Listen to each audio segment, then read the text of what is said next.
Hello everyone, I've made some progress on my Meerkat Fursuit head. I've done some muzzle sculpting, and some, geometric, corrections, like to the underside of the jaw. I've moved it a little bit back, because Meerkats kind of have a slight overbite look to them. And just some general smoothing. I still have a long ways to go, but I have to fill in some areas up here and round out the cheeks a little bit more. But I finally started working on it last night. The ears should just be a little bit droopier than this, but just slightly. This should serve as a good base since they need to be a little bit extended and this ridge on the head smoothed out a bit as well. He's kind of got a smile to his face. The others didn't really have too much of an expression, but this would be the first foam head that has been part of a major fursuit head project. As you can see, I'm wearing a balaclava. So some of the furs I have are like this kind of dual coat fur. I have some camel. I also have some faux mink. I have some beaver in there too. It's all synthetic, all plastic, so polyester or acrylic fur. It's none of it came from an actual animal. I wouldn't even recommend using real fur. It's hot, it's smelly, it's unethical. So I also have some black fur. I have all different kinds, but this camel fur is gonna be for much of the face on Meerkat, and this might be for the hair and some of the back of the head. This is Pumpernickel. This was the first fursuit head I have ever made, and he's got lighting in his eyes. He's kind of got a bit of an expression, even though his face is twisted. He's kind of like this black cyborg canid. He's got an articulated jaw. Let me just put him on for a second.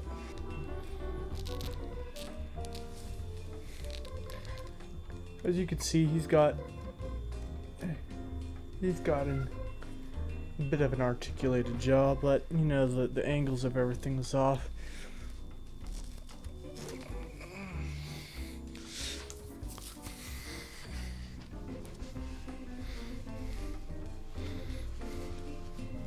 The construction method of his head is kind of a wire mesh.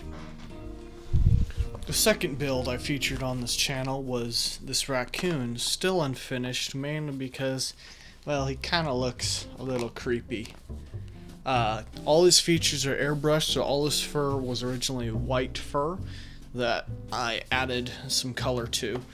And he's got a 3D printed base. This is actually a early in the work, so I requested that Teocatra.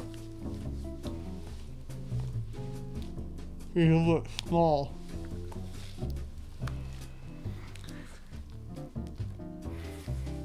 Yeah, his head is a bit small. I mean, yes, I'm wearing poodling right now. He has tear duct vision. Yeah, as you can see, that one is really tight and uncomfortable. Then, of course, I made Hiroshi, Val, Wizato. Went through a couple different names. Let me just put them on.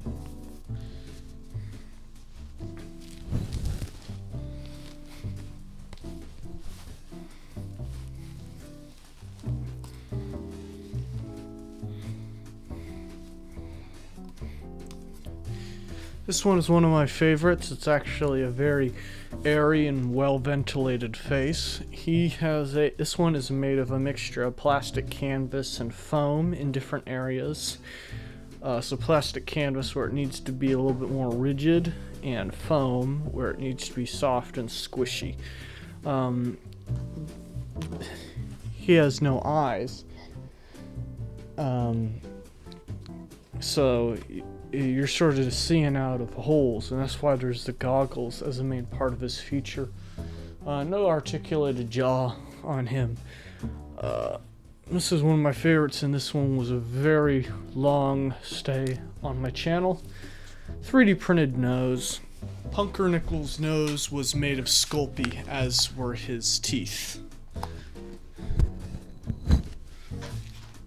Now this one was another mesh creation. Of course, this one is a plastic mesh, so it's much lighter. And his teeth. This one was supposed to be kind of a black standard wild mink hybrid, and his teeth are made of polycaprolactone, as is his nose. Of course, his nose is a little bit twisted. This one is almost finished, but I ran into some problems, mainly that everything is kind of pokey inside. Because, you know, this mesh, turns out it's not really that structurally sound. And his eyes fog up. He's got these same glass dome. He's got these same glass dome eyes as on Pumpernickel. Well, they're acrylic dome. There we go. Kind of. Yeah, this one is kind of a mess.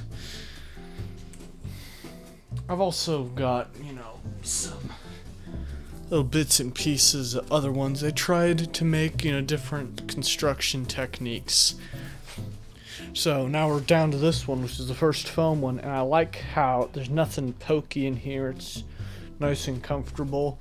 I have, you know, large holes in the ears, and the idea is that it will help with ventilating some of the heat. I live in a hot area, so it is kind of important to have that feature. Well guys, I hope you liked this video. Don't forget to like, comment, subscribe, and definitely don't forget to hit that bell. Until next time, thanks for watching.